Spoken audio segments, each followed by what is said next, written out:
Hello everyone. आज हम लोग करने वाले हैं चैप्टर 1 यूनिट्स एंड मेजरमेंट का एग्जांपल नंबर 1.1। सबसे पहले क्वेश्चन पढ़ते हैं। क्वेश्चन में बोला गया है each side of a cube is measured to be 7.203 metre. What are the total surface area and the total volume of the cube to appropriate significant figure. तो सबसे पहले हम लोग इसका गिवन लिखते हैं कि हम लोग को क्वेश्चन में क्या क्या दिया गया है। ठीक है, तो गिवन में क्या क्या है। हमारे पास एक क्यूब है और इसका लेंथ, इसका विड्थ और इसका हाइट, ये तीनों 7.203 मीटर के बराबर है। तो अगर मैं यहाँ पे एक क्यूब बनाता हूँ, ओके, ड्राइंग थोड़ा सा ख़राब बन रहा है, तो इसका ये लेंथ और ये विड्थ और ये हाइट, ये तीनों हमको कितना दिया है 7.203 मीटर। और हमसे पूछा गया है कि इसका क्या पूछा गया है। पहला पूछा गया है सरफेस एरिया और दूसरा हमसे पूछा गया है इसका वॉल्यूम। ओके, अच्छा, इसमें एक चीज़ और हमको बोला गया है एप्रोप्रिएट सिग्निफिकेंट फिगर, मतलब उनका जो सिग्निफिकेंट फिगर है वो अच्छे से हमको बताना पड़ेगा। ठीक है, तो इस क्वेश्चन को सॉल्व करने के लिए हमको दो चीज़ों के बारे में पता होनी चाहिए। पहला कि सिग्निफिकेंट फिगर क्या होता है, सिग्निफिकेंट फिगर क्या होता है, और दूसरा कि एडिशन, यहाँ पे हो रहा है मल्टीप्लिकेशन। सेकंड चीज, मल्टीप्लिकेशन जब हम लोग करते हैं तो वहाँ पे सिग्निफिकेंट फिगर कैसे चेंज होता है। ओके, तो सिग्निफिकेंट फिगर क्या होता है। Significant figure is the reliable digit plus the first uncertain digit. ठीक है, ये क्या होता है, सिग्निफिकेंट फिगर क्या होता है, इज अ रिलायबल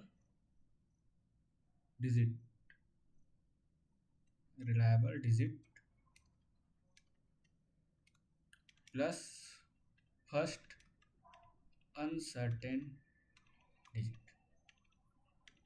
ओके, अच्छा, इसका मतलब क्या हुआ कि रिलायबल डिजिट और फर्स्ट अनसर्टेन डिजिट। तो जैसे कि अगर आप लोग कुछ मेजरमेंट कर रहे हैं, ठीक है, जैसे मैं यहाँ पे एक स्केल बनाता हूँ, बड़ा घटिया बन रहा है ये। ओके, लेट्स सपोज कि यहाँ पे मेरा एक स्केल है, इसको थोड़ा सा समझ लेना कि यहाँ ये स्केल है। यहाँ पे इसका 1 सेंटीमीटर है, यहाँ पे दूसरा है, यहाँ पे तीसरा है, यहाँ पे चौथा है, यहाँ पे पाँचवा है, और बीच में बहुत सारे ऐसे पॉइंट्स हैं।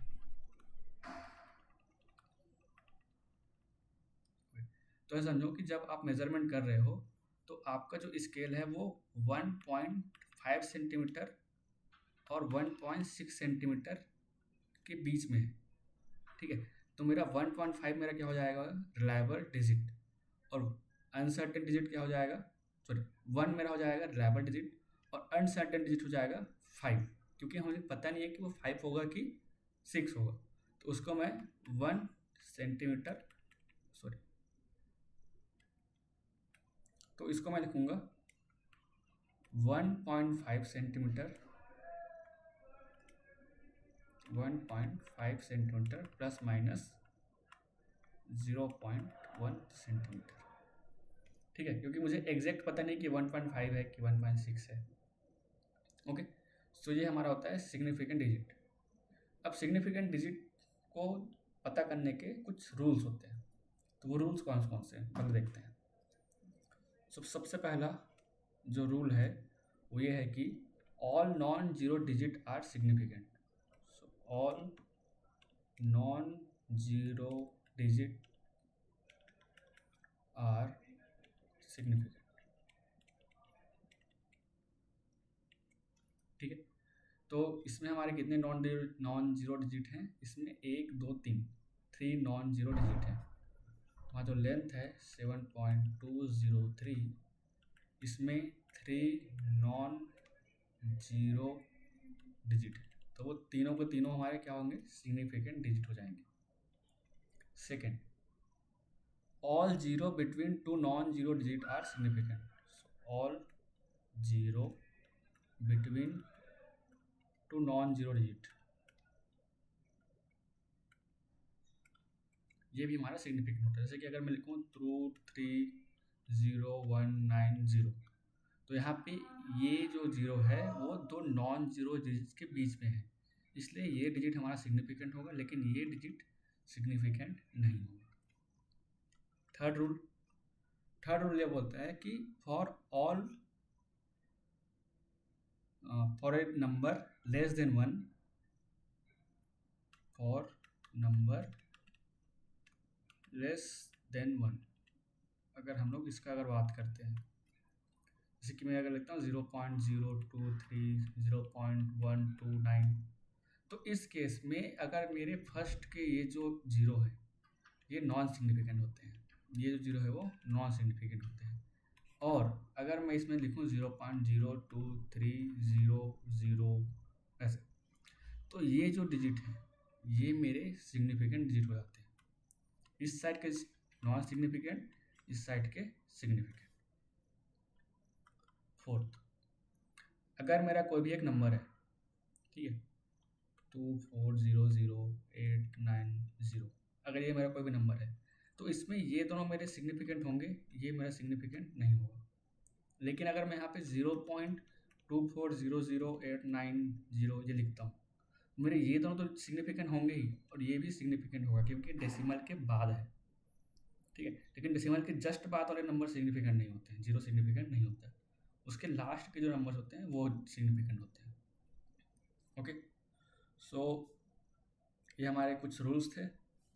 अब यहाँ आते हैं कि हमारा जो क्वेश्चन है उसमें जो हम लोग का नंबर दिया गया है 7.230, इसमें टोटल नंबर ऑफ सिग्निफिकेंट कितने हैं? Total number of significant digit 4। Okay,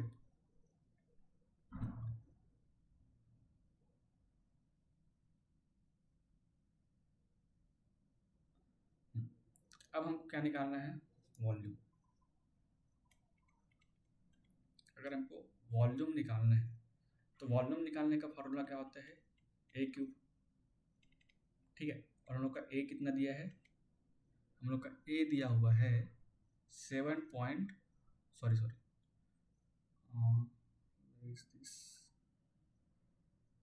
हाँ, ये दिया हुआ है 7.203 मीटर। इसका हमको करना है क्यूब करना है, तो ये हमारा आता है 373.714754 मीटर क्यूब। अब देखो, अब ये जो हम लोग का नंबर है ये बहुत बड़ा हो गया है, तो हमको डिसाइड करना पड़ेगा कि हम लोग कितने नंबर तक इसको लेंगे, ठीक है। हमको डिसाइड करना होगा कि भाई इतना सारा हमारे पास डिजिट हो गया, हम कितने डिजिट को लेंगे। तो इसको सेलेक्ट करने के लिए हमारा रूल होता है, और रूल क्या होता है? जो सिर्फ वॉल्यूम जो मल्टीप्लिकेशन और डिवीज़न में अप्लाई होता है। सो मल्टीप्लिकेशन और डिवीज़न में क्या रूल अप्लाई होता है कि अगर मेरे पास कोई एक नंबर है x, कोई दूसरा नंबर है y, इसका कुछ सिग्निफिकेंट डिजिट है n, इसका कुछ सिग्निफिकेंट डिजिट है m, ठीक है। अभी मैं जस्ट इसको बता रहा हूँ, जस्ट एक्स वजह से बता रहा हूँ, फिर इसको नंबर से बताऊँगा, ठीक है।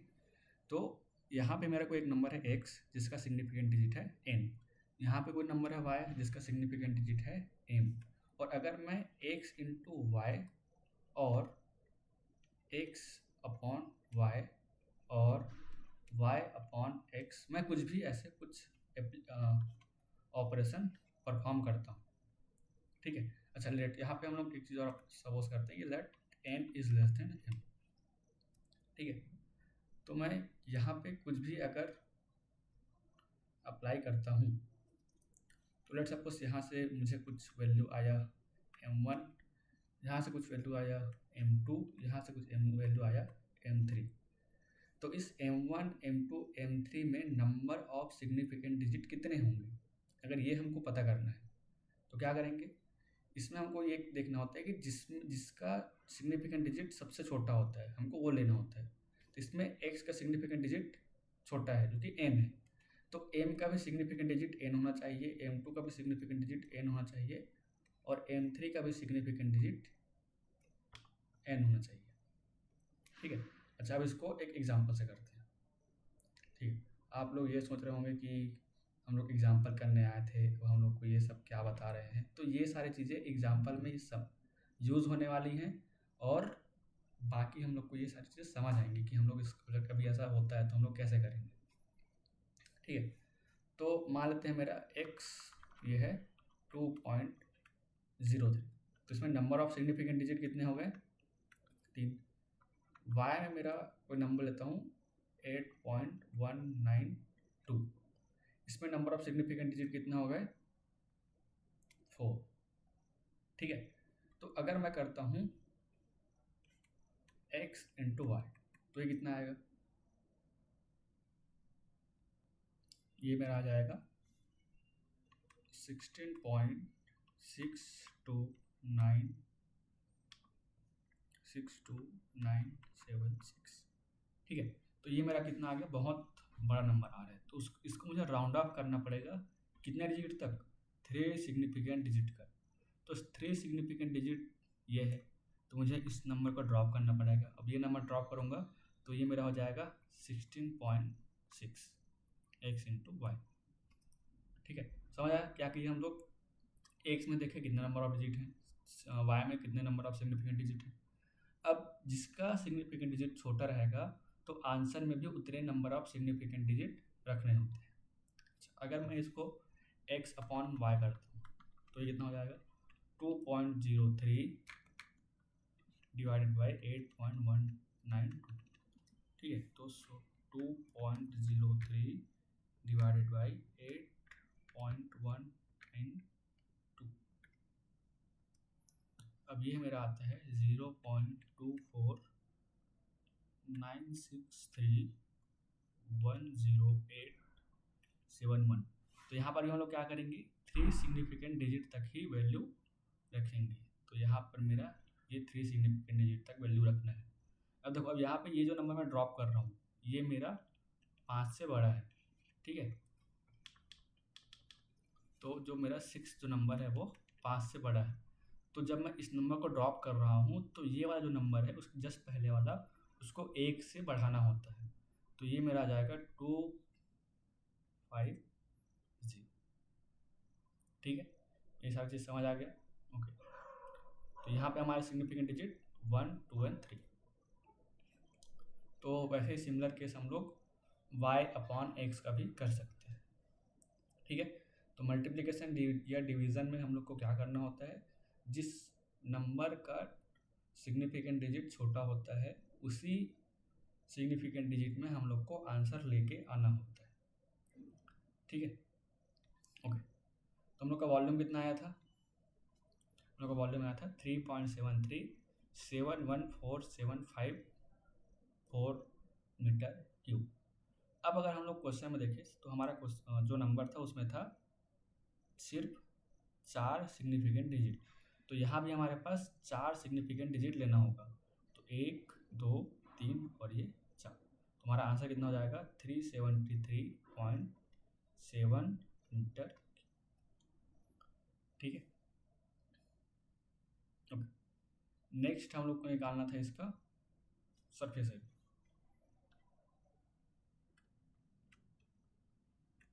सरफेस एरिया क्या हो जाएगा? 6a²। 6 into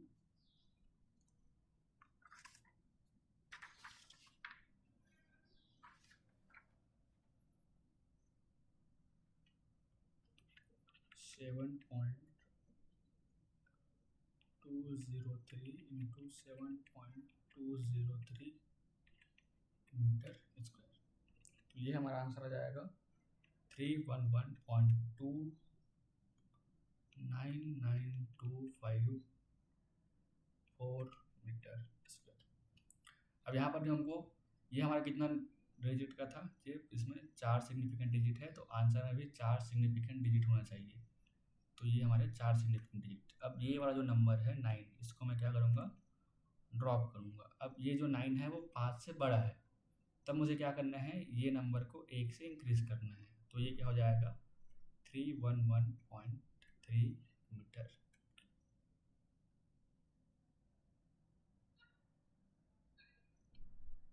sorry, metre square. ठीक है, तो हम लोग को यूनिट्स का भी ध्यान रखना होता है। ओके, तो अगर अभी तक आपको ये चीज़ समझ आ गया वो है कि सिग्निफिकेंट डिजिट क्या होता है और सिग्निफिकेंट डिजिट क्या होता है, इसको कैसे हम लोग पता करते हैं किसी भी नंबर का सिग्निफिकेंट डिजिट क्या होगा, और मल्टीप्लिकेशन में सिग्निफिकेंट डिजिट कैसे चेंज होता है, अगर हमको ये सारी चीज़ें पता चल गई है तो हमारे लिए अब ये अगला सवाल है। अगला क्वेश्चन क्या है, हमको दिया गया है mass of a substance is 5.74 gram, okay, and volume occupy is 1.2 centimetre cube. अब इसमें हमको इसका डेंसिटी बताना है। तो डेंसिटी क्या होता है, मास अपॉन वॉल्यूम, तो ये कितना हो जाएगा 5.74 डिवाइड बाई 1.2 सेंटीमीटर क्यूब, यहाँ पे ग्राम है। तो इसका आंसर हमारा आता है 4.783333, वैसे 3 बढ़ते जाता है, ये हो जाएगा ग्राम पर सेंटीमीटर क्यूब। अब देखो, अब ये जो हम लोग का नंबर है इसमें नंबर ऑफ सिग्निफिकेंट डिजिट कितना है 3, इसमें नंबर ऑफ सिग्निफिकेंट डिजिट 2, तो आंसर में नंबर ऑफ सिग्निफिकेंट डिजिट कितना हो चाहिए 2, तो यहाँ पे 1 और 2। अब ये नंबर को हमको ड्रॉप करना है, तो इसको ड्रॉप करूँगा, ये हमारा 5 से बड़ा है, तो उसका पहला वाला नंबर वो 1 से बढ़ जाएगा, तो हो जाएगा 4.8 ग्राम पर मीटर सेंटीमीटर क्यूब। सो उम्मीद करता हूँ आपको ये दोनों एग्जाम्पल समझ आया होगा। अगर कहीं पे आपको समझ नहीं आया है तो आप कमेंट कर सकते हैं, मैं आपका आंसर ज़रूर दूँगा। Thank you.